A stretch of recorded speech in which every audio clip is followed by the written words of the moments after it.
तो मार्वल के फेज 4 में टोटल 7 मूवीज आई, जो कि केवल एक ऐसा फेज है जो कि किसी एवेंजर्स मूवी या टीम अप मूवी के साथ खत्म नहीं हुआ। इससे पहले फेज 1 में एवेंजर्स 1, फेज 2 में Avengers Age of Ultron, phase 3 में इन्फिनिटी वॉर और एंड गेम आई थी। और ये एक ऐसा फेज भी है जो कि फैंस को ज़्यादा पसंद नहीं आया। तो ये है फेज 4 की टोटल 7 मूवीज। और शुरू करते हैं ब्लैक विडो से। ब्लैक विडो टेक प्लेस करती है इन्फिनिटी वॉर के पहले, यानी नताशा अभी भी जिंदा होती है। इस मूवी का गोल था नताशा की ब्लैक विडो को ट्रिब्यूट देना और नई ब्लैक विडो का सेटअप करना, जिसमें कि ये दूसरे गोल पर ज़्यादा फोकस करती है। और ट्रिब्यूट तो इन्होंने ऐसा दिया कि स्कारलेट जॉनसन ने ही मार्वल पे केस कर दिया था, लेकिन मार्वल ने चाय पानी खिला के सब सेटल कर दिया था। और इस मूवी में हमें दिखते हैं बहुत सारे ब्लैक विडोज, व्हाइट विडोज, सस्ता वाला रशियन कैप्टन अमेरिका और सस्ता वाला टास्क मास्टर भी। और ये मूवी भी लेकिन कुछ एक्शन सीक्वेंसेस अच्छे थे और ये एक प्रीक्वल स्टोरी थी, तो इतना कुछ इम्पैक्टफुल फील नहीं होता है। और इस मूवी में भी मार्वल ने घुसेड़ दिया इसको, यानी वैल को, जो कि मार्वल चाहता है कि हम देखें इसको, लेकिन हमको नहीं देखना भाई। फिर आती है शैंग-ची और उसकी 10 चूड़ियाँ, जो कि मार्वल की पहली मूवी थी जो कि एक एशियन सुपर हीरो को दिखाती है। शैंग-ची जो कि एक चाइनीज सुपर हीरो है, लेकिन इस मूवी को चाइना में ही बैन कर दिया था। और अगर बाकी फेज 4 के माल को देखें तो ये उनसे स्टैंड आउट करती है, क्योंकि एक ओरिजिन स्टोरी थी और इसका कंसेप्ट भी थोड़ा अलग था बाकी फेज 4 की मूवी से। इसका हैंड टू हैंड कॉम्बैट बढ़िया था और रिंग्स को जो एक्शन में इम्प्लीमेंट किया है वो भी बढ़िया था। फादर सन रिलेशनशिप बढ़िया था, लेकिन एंड में जो CGI फाइट दिखाई वो बढ़िया नहीं था। इस मूवी में हमको दिखता है अबॉमिनेशन बहुत साल के बाद, उसके साथ वॉन्ग भी दिखता है और पोस्ट क्रेडिट सीन में ये रिवील किया जाता है कि शैंग-ची की चूड़ियाँ किसी को बुला रही है, बोले चूड़ियाँ, वो किसी को कुछ मैसेज भेज रही है और इसका कनेक्शन कैंग से हो सकता है। फिर आती है इटर्नल्स। ये मूवी बहुत डिफरेंट फील होती है मार्वल से, मतलब इतनी डिफरेंट कि मार्वल की लगती ही नहीं, ऐसा लगता है कि DC की मूवी हो।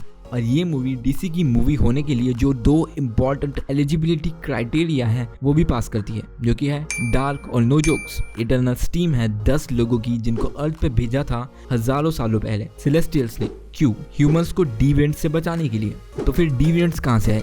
सेलेस्टियल्स ने भेजे अर्थ पे प्रेडेटर्स को मारने के लिए। तो फिर उनको मारना क्यों है? क्योंकि वो खुद प्रेडेटर्स बन गए हैं।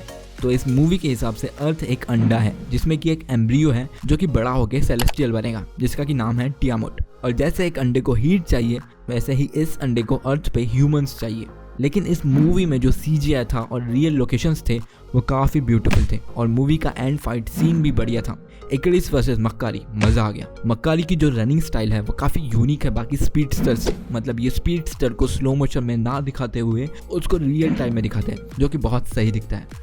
फिर आती है फेज 4 की बेस्ट मूवी स्पाइडरमैन नो वे होम। ये मूवी कोई मूवी नहीं, इमोशन था।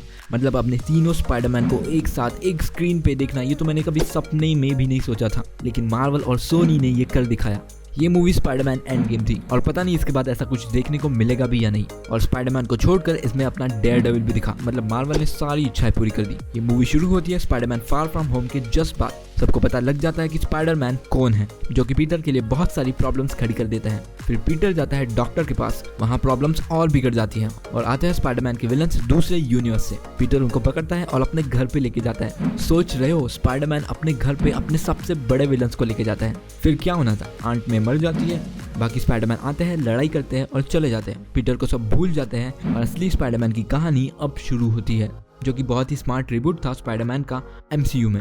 फिर आती है doctor strange in the multiverse of madness, जो कि अगेन एक मिड मूवी थी। जब इसे अनाउंस किया था तो लगा था कि एंड गेम के बाद की एंड गेम होगी है doctor strange in the multiverse of madness. ना तो इस मूवी में डॉक्टर स्ट्रेंज था, ना तो मल्टीवर्स था, ना ही मैडनेस था, थी तो बस Wanda in the Wanda, literally, जिसे देखकर मजा तो आया।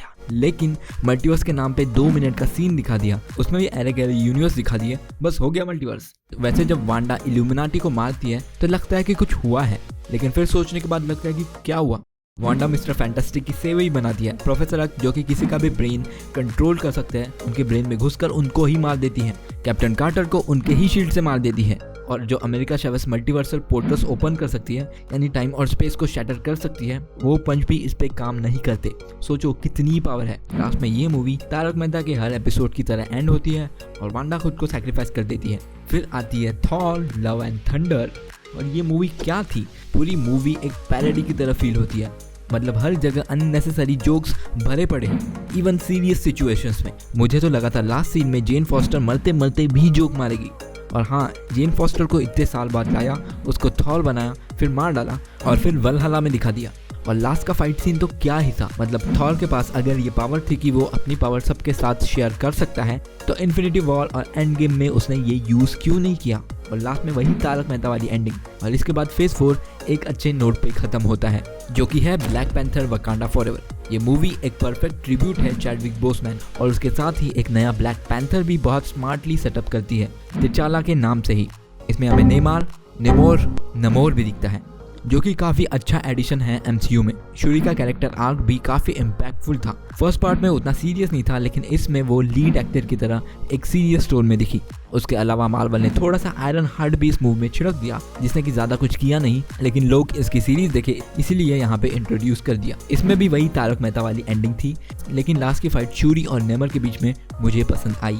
और फेज 4 यहाँ पे खत्म होता है। वीडियो पसंद आई हो तो लाइक करो और सब्सक्राइब करो।